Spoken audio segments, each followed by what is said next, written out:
Hi, Rama. It's week 34, day 1 of our Bible narrative reading plan. Today we're in Jeremiah 43.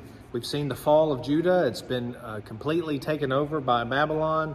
People are being exiled, deported into Babylon. But today we're following the story of Jeremiah. In chapter 42, Jeremiah has made a clear warning against Judah, against God's people fleeing to Egypt. They're not to take refuge in Egypt. God has spoken about this. Chapter 43, verse 1 begins by saying, when Jeremiah finished speaking to all the people, all these words of the Lord that the Lord their God had given to Jeremiah, that's referring back to what he's just said in chapter 42 about not going to Egypt. So what happens then? People plot against him. They say, Jeremiah, you're telling a lie. You're conspiring with Baruch to have us all taken captive by the Babylonians.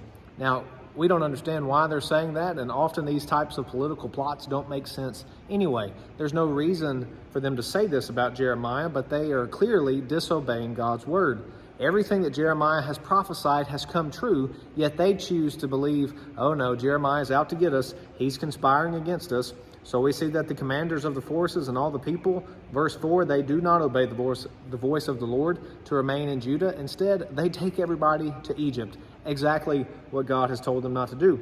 Now, of course, Jeremiah is not going willingly. He's basically being held hostage. But when they get to Egypt, God speaks to Jeremiah again and says, look, I want you to give them another visual lesson. Take these large stones, hide them near the palace there, Pharaoh's palace in this particular location. It's not the capital of Egypt, but he has many palaces, and put these stones there around his palace. Now tell the people that one day Nebuchadnezzar, God's servant, notice that it says there in verse 10 that Nebuchadnezzar, the king of Babylon, is a servant of God. God is sovereign over all of this, and he's using this situation. Nebuchadnezzar is acting as his servant of judgment against Judah, and God tells Jeremiah, tell the people that one day he will come, he will set up his throne right here over these stones.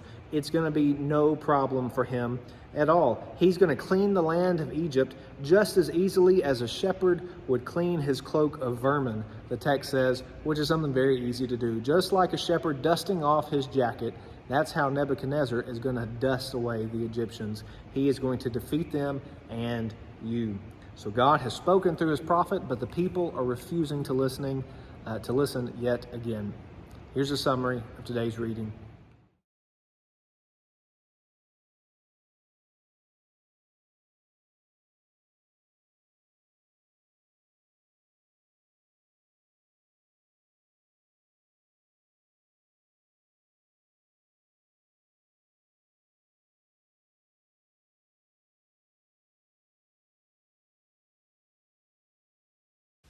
For more information, go to tunemyheart.org.